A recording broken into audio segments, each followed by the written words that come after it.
Program is a brand new book that highlights how South Africa can build on its successes and learn from its failures in the next round of restitution. Now, written by Professor Bernadette Atuahene, it's based on interviews with 150 South Africans who were forcibly removed from urban areas and who received compensation through the Land Restitution Program. Now, the book provides an unbiased, bottom-up evaluation of the program's successes and failures. In July 2014, South African President Jacob Zuma signed a bill authorizing the reopening of that land restitution process. Professor Atuahene is in studio with us to share some insight into her work. Good afternoon, Prof, and thank you for your time on the PM News Desk. Thank you for inviting me. Look, well, land is a highly emotive issue, not only in South Africa, but other parts of the globe as well. What motivated a work of this nature, Prof?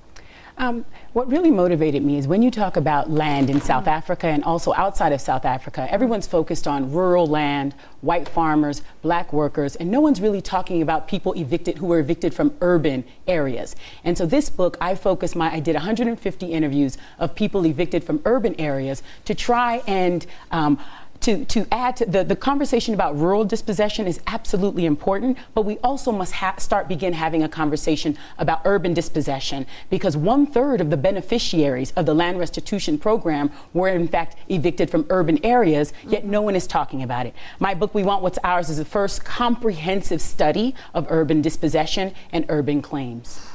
You often make reference to, in your book, to dignity takings and dignity restoration. Just take us through what you mean. What is this process about and how will it actually unfold on the ground, Prof? So the best way to explain a dignity taking is in some instances I can take something from you, right? Yes. And in that instance, the point is to give you the thing back or something equivalent to the thing, right? Yes. But there are other instances where I take something from you as part of a larger strategy of dehumanization or infantilization, right? Like what happened in the land takings during apartheid and colonialism. So in those instances, just giving you this thing back is not enough, because I took more than a thing from you. I robbed you of your property and your dignity.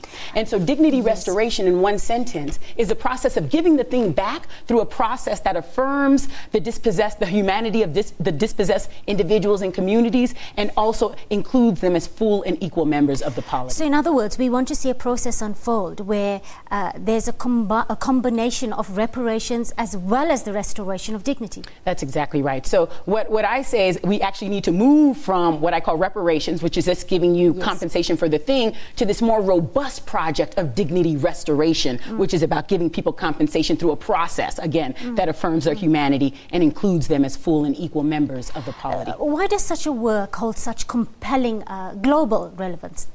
What land is meaningful all over the world, right? And when people are robbed of land, they're not only robbed, again, not of physical things, but there's identity, right? The blood of the ancestors is in the land, people home.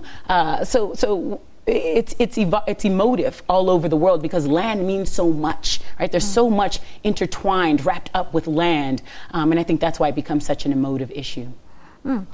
We're now into our second round of land restitution. Are we on the right track? What can we do to improve on this process? Yeah, you're absolutely on the right track. And in fact, although this book I've written is about South Africa, I study restitution all over the world. And one of the things that we know is, especially in Europe, after World War II, there were several restitution programs, and most of them had a second round, because it's almost impossible to get everything done in the first round correctly. So there's often a second round. So South Africa is not outside of the norm in that it's having a second round of restitution.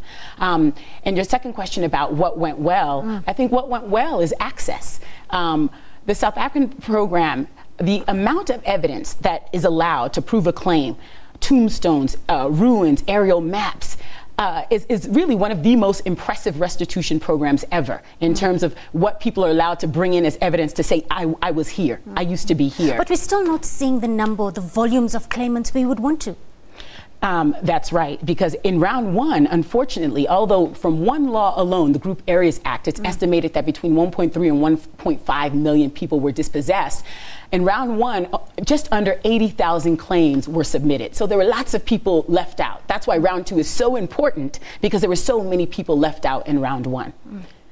So you're taking your book around the country, launches planned for KZN and Cape Town. That's right. So actually here in Johannesburg, we have a launch planned Monday, August 25th at the University of Witwatersrand's Law School from 9 to 1 o'clock, and also on September 2nd at the University of KZN. We're also having a book launch, and the Konrad Adenauer Foundation is providing a free book for everybody who attends. So we encourage everyone to come out and attend, and we intend the event not only to just be a book launch, but to really launch a dialogue about round two. What we're going to do is break up into small groups after I'll do a presentation. Hopefully there'll be representation from the commission, some of the people I interviewed, and then after we do the presentations, all of the attendees will break up into small groups and be able to talk about what they want to see in round two of restitution.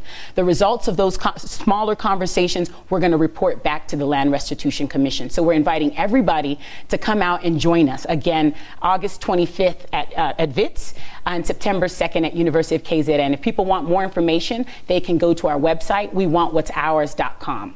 Thank you so much for your time on the PM News Desk, Professor. Thank you. Moving on to other